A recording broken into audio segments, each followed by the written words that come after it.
மதுரையில் காதல் திருமணம் செய்த இளைஞர் கொலை செய்யப்பட்டிருக்கிறார். பைக்கில் சென்றவர்கள் மீது காரை விட்டு மோதி இந்த கொலை சம்பவமானது நிகழ்த்தப்பட்டிருக்கிறது. கூடுதல் விவரங்களோடு செய்தியாளர் முத்துராஜா இணைப்பில் இருக்கிறார். முத்துராஜா, வணக்கம். இந்த சம்பவம் எப்போ நடந்தது? பாதிக்கப்பட்ட இளைஞர் யாரு? கூடுதல் விவரங்களை பதிவு செய்யலாம். நிச்சயமாக கண்மொழி. மதுரை மாவட்டம் மேலூர் அருகே தும்பைப்பட்டி பகுதியைச் சேர்ந்தவர் ராகவி. இவர் கடந்த சில வருடங்களுக்கு முன்பு திருமணமான நிலையில் இவரது கணவர் விபத்தில் உயிரிழந்து விட்டார்.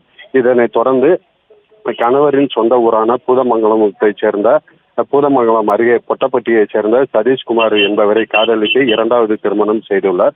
இந்த நிலையில் ராகவிக்கும் முதல் கணவருக்கும் 2 குழந்தைகள் உள்ள நிலையில் அந்த குழந்தைகளை ராகவியின் பெற்றோர் தற்போது பராமரித்து வருகின்றனர்.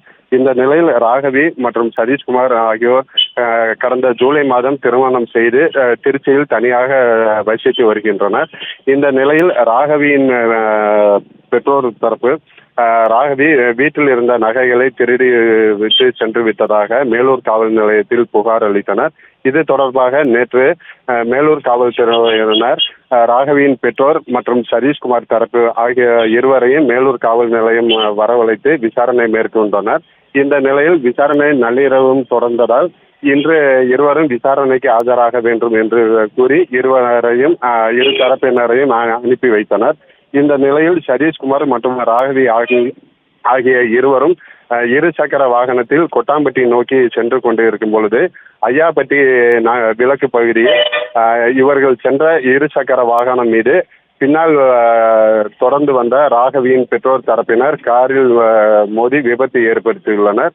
இந்த நிலையில் சதீஷ்குமார் மற்றும் ராகவி ஆகிய இருவரும் 2 சக்கர வாகனத்தில் இருந்து கீழே விழுந்த நிலையில் இருவரையும் ராகவியின் பெற்றோர் தரப்பினர் தாக்கிவிட்டு அங்கிருந்து தப்பி சென்றுள்ளனர். இந்த நிலையில் படுகாயமடைந்த சதீஷ்குமார் சம்பவ இடத்திலே உயிரிழந்த நிலையில் உயிருக்கு ஆபத்தான நிலையில் ராகவி அப்பகுதியில் ரோந்து சென்ற காவல்துறையினர் மூலம் மீட்கப்பட்டு மேலூர் அரசு மருத்துவமனைக்கு கொண்டு வந்து தீவிர சிகிச்சை மேற்கொள்ளப்பட்டது. தொடர்ந்து மேல் சிகிச்சைக்காக தற்போது மதுரை அரசு மருத்துவமனையில் அனுமதிக்கப்பட்டுள்ள நிலையில் ராகவி அளித்த புகாரின் பேரில் ராகவியின் பெற்றோர் இந்த கொலை மற்றும் ராகவியை தாக்கியது தொடர்பாக தற்போது கொட்டாம்பட்டி காவல்துறையினர் ஜெயந்தி தலைமையிலான காவல்துறையினர் தீவிர விசாரணை மேற்கொண்டு வருகின்றனர். மேலும் இவர்களை கொலை மற்றும் தாக்குதல் செய்துவிட்டு தப்பியுள்ள ராகவியின் பெற்றோர் தரப்பினர் தற்போது காவல்துறையினர் தீவிரமாக தேடி வருகின்றனர் கனிமொழி.